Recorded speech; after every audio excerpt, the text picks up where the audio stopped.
Hello student, welcome you. Today I will teach you lesson number 9, concept of revenue, आगम की अवधारणा, meaning of revenue, TR total revenue, AR average revenue, MR marginal revenue, and under the different types of the markets with schedules, what is the situation of AR, MR and TR.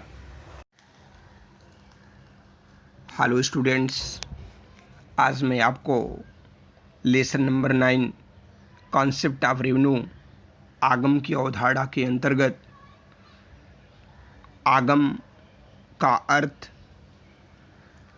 आगम कितने प्रकार के होते हैं, विभिन्न बाज़ारों में उनका क्या स्वरूप होता है, पूर्ण प्रतियोगिता, अपूर्ण प्रतियोगिता तथा एकाधिकार के अंतर्गत उनकी क्या स्थिति है, इसके बारे में चर्चा करेंगे।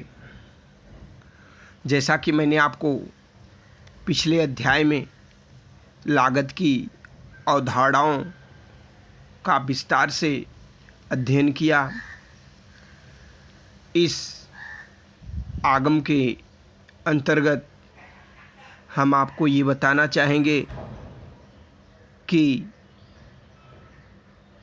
प्रतियोगिता के आधार पर अर्थव्यवस्था में बाजार को प्रमुख रूप से 3 भागों में बांटा गया है। पूर्ण प्रतियोगिता, एकाधिकार तथा एकाधिकारात्मक बाजार। तीनों प्रकार के बाजारों में वस्तु की बिक्री तथा उससे मिलने वाली कीमत के अनुरूप आगम में भिन्नता पाई जाती है। प्रत्येक फर्म का एक महत्वपूर्ण उद्देश्य अपने लाभ को अधिकतम करना होता है। लाभ फर्म की कुल लागत तथा कुल आगम का अंतर होता है।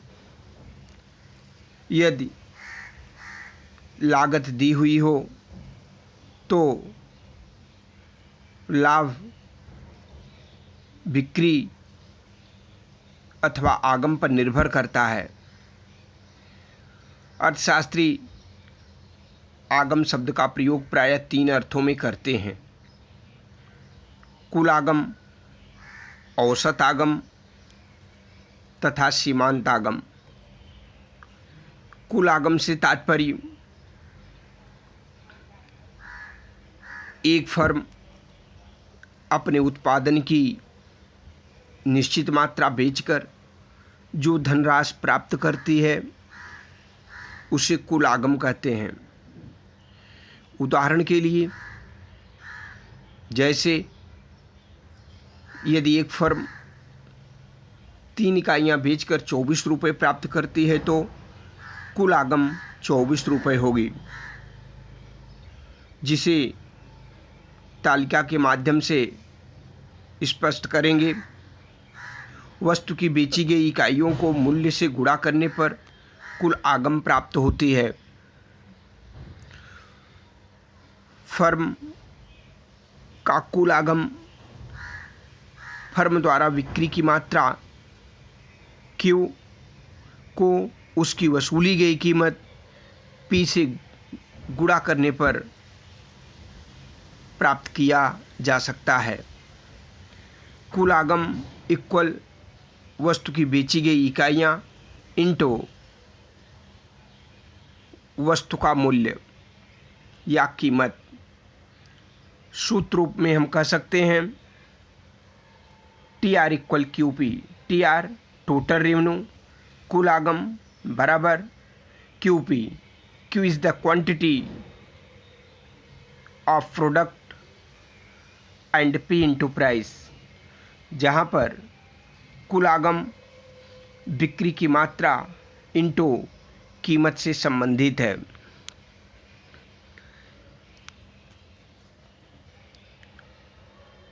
औसत आगम के संबंध में हम कह सकते हैं कि फर्म द्वारा वस्तुओं की बिक्री से प्राप्त कुल आगम को वस्तु की इकाइयों से भाग देने पर औसत आगम प्राप्त होती है।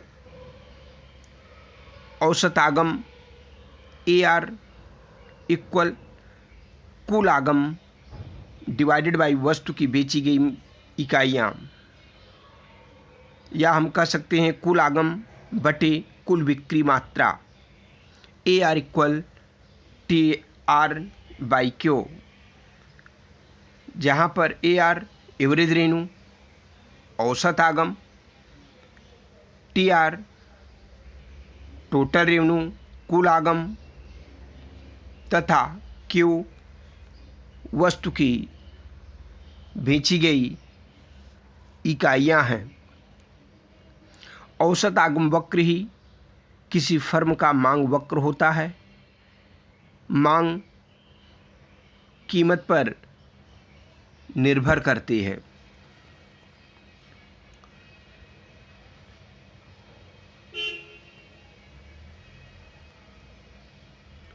औसत आगम तथा वस्तु की कीमत या मूल्य दोनों एक ही होते हैं।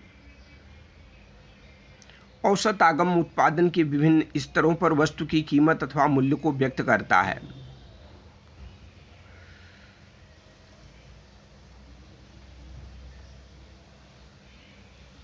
औसत आगम रेखा फर्म के लिए वस्तु की मांग रेखा होती है। मांग रेखा वस्तु की मांगी जाने वाली मात्रा तथा मूल्य के मध्य संबंध को बतलाती है।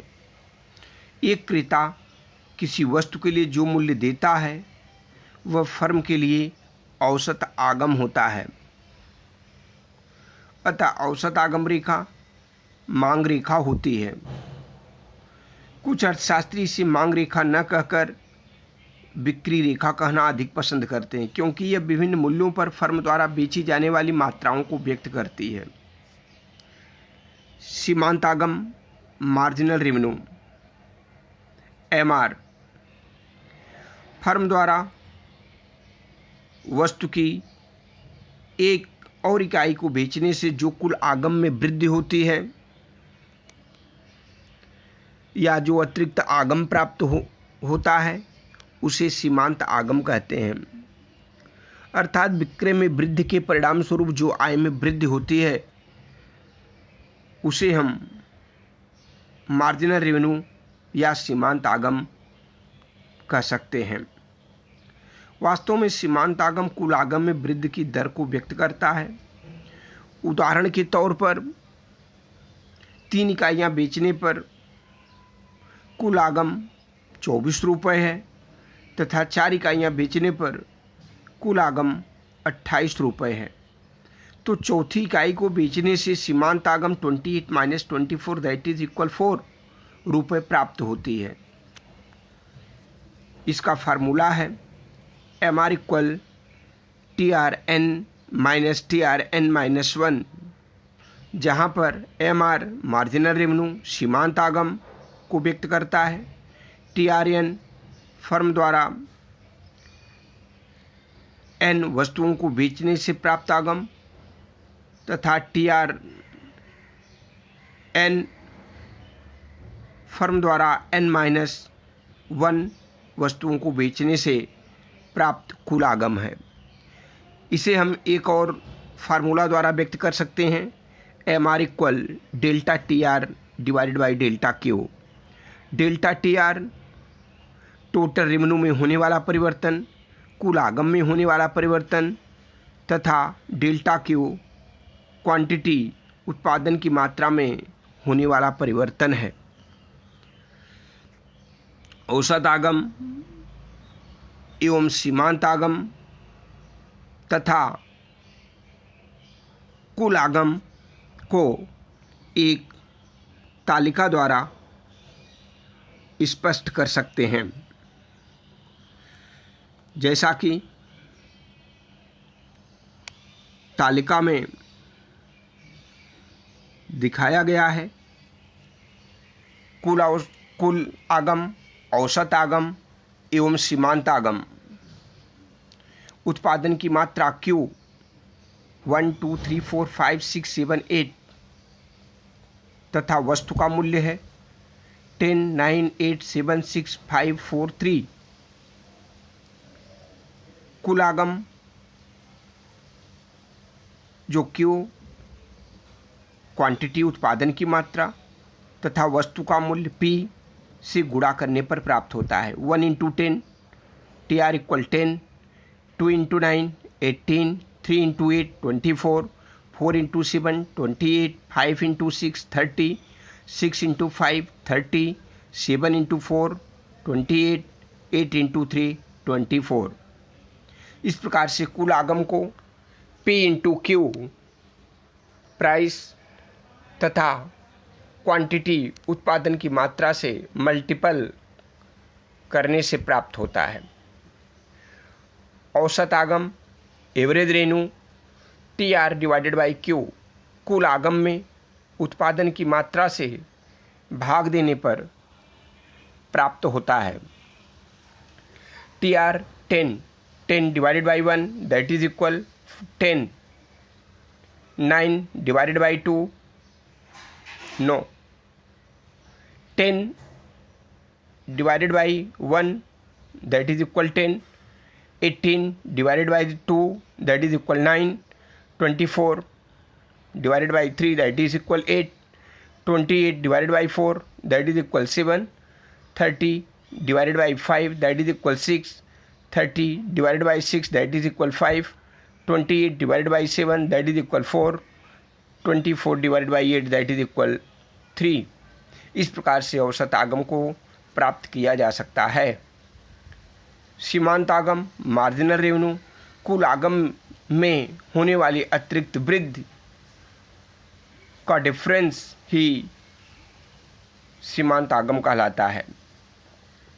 जैसे पहली इकाई में हम ब्लैंक लिख सकते हैं या 10 का 10 ही यूज कर सकते हैं।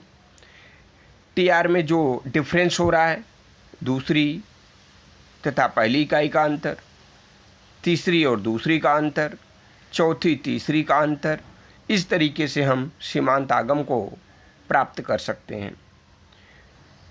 फर्स्ट उत्पादन की मात्रा इकाई के लिए हम 10 लिख सकते हैं अथवा ब्लैंक कर सकते हैं। 18 minus 10 that is equal 8, 24 minus 18 that is equal 6, 18 minus 10 that is equal 8, 24 minus 18 that is equal 6, 28 minus 24 4, 30 minus 28 that is equal 2, 30 minus 30 that is equal 0, 28 minus 30 that is equal minus 2, 24 minus 28 that is equal minus 4। इस तरीके से कुल आगम, औसत आगम तथा सीमांत आगम को तालिका के माध्यम से प्राप्त किया जा सकता है। औसत आगम एवं सीमांत आगम वक्रों में संबंध, relationships between AR and MR। विभिन्न बाजार परिस्थितियों में जैसा कि मैंने आपको बतलाया पूर्ण प्रतियोगिता, एकाधिकार तथा एकाधिकारात्मक स्थिति में औसत आगम एवं सीमांत आगम के मध्य संबंध को व्यक्त किया जा सकता है। नंबर 1, पूर्ण प्रतियोगिता में औसत एवं सीमांत आगम के मध्य संबंध। पूर्ण प्रतियोगिता में औसत आगम वक्र OX अक्ष के समानांतर एक सरल रेखा होती है तथा सीमांत आगम भी इसी के अनुरूप होती है। हम इसे लिख सकते हैं AR इक्वल MR। पूर्ण प्रतियोगिता में सभी फर्मों समरूप वस्तु का उत्पादन एवं विक्रय करती हैं तथा फर्मों की संख्या बहुत अधिक होती है। वस्तु का मूल्य बाजार में वस्तु की कुल मांग तथा कुल पूर्ति द्वारा निर्धारित होता है तथा इस प्रकार से हम इसके वैल्यू को ज्ञात कर सकते हैं। जैसा कि रेखा चित्र से स्पष्ट है, रेखा चित्र A और B दो रेखा चित्र बनाए गए हैं। रेखा चित्र A के अनुसार OX अक्ष पर उत्पादन हजारों में तथा OY अक्ष पर मूल्य को प्रदर्शित किया गया है। इस रेखा चित्र में डी डिमांड करो, एस सप्लाई करो एक दूसरे को बिंदु ई पर काटते हैं। इसी बिंदु ई पर मूल्य या कीमत स्थापित होता है जो कि 10 OP इक्वल 10 रुपीज़। क्वांटिटी हम कह सकते हैं OQ उत्पादन मात्रा है जिस पर EQ वस्तु का मूल्य होगा। यहाँ पर उत्पादक 10 रुपये में OQ मात्रा बेचेगा तथा उपभोक्ता DD जो दोनों एक दूसरे को बिंदु E पर काटते हैं OQ मात्रा खरीदेगा तथा 10 रुपये मूल्य पे करेगा, क्योंकि बिंदु E पर दोनों ही संतुष्ट हैं। रेखा चित्र B से स्पष्ट है कि पूर्ण प्रतियोगिता के अंतर्गत AR इक्वल MR, जहाँ पर मूल्य में कोई परिवर्तन नहीं होता, स्थायी होता है। एवरेज रेवेन्यू, मार्जिनल रेवेन्यू दोनों ही बराबर होते हैं, जो कि OX के समानांतर होते हैं। उत्पादन की इकाइयाँ बढ़ती चली जाती हैं, लेकिन औसत एवं सीमांत लागत में कोई भी परिवर्तन नहीं होता। TR बढ़ता चला जाता है, जबकि औसत आगम तथा सीमांत आगम दोनों एक ही समान होते हैं। इस प्रकार से औसत आगम तथा सीमांत आगम के बीच जो संबंध दिखाई दे रहा है वह इस रेखा चित्र से स्पष्ट हो जाता है। निर्धारित मूल्य पर प्रत्येक फर्म जितनी मात्रा चाहे बेच सकती है। रेखा चित्र ए में कुल मांग वक्र DD तथा कुल पूर्ति वक्र SS के साम्य E द्वारा OP निर्धारित हुआ है। इस OP मूल्य पर प्रत्येक फर्म चाहे जितनी मात्रा बेच सकती है तथा OP प्रत्येक फर्म का औसत आगम है जो पूर्ण लोचदार है तथा OX अक्ष के समानांतर एक सरल रेखा के रूप में रेखा चित्र B में दिखाया गया है। इसी के अनुरूप फर्म का सीमांत तालिका 2 में भी दिखाया गया है, जहां उत्पादन के प्रत्येक स्तर पर औसत आगम एवं सीमांत आगम स्थिर रहते हैं। पूर्ण प्रतियोगिता में सीमांत एवं औसत आगम को निम्न तालिका द्वारा देखा जा सकता है। इस तालिका में उत्पादन की मात्रा 1 2 3 4 5 6 दिया गया है। औसत आगम तथा सीमांत आगम में कोई परिवर्तन नहीं है, दोनों समान ही हैं 10, तथा कुल आगम में लगातार वृद्धि हो रही है 10, 20, 30, 40, 50, 60। यदि हम इसे फार्मूला के माध्यम से भी हल करेंगे तब पर भी हमारा औसत आगम तथा सीमांत आगम वही होगा। जैसे उदाहरण स्वरूप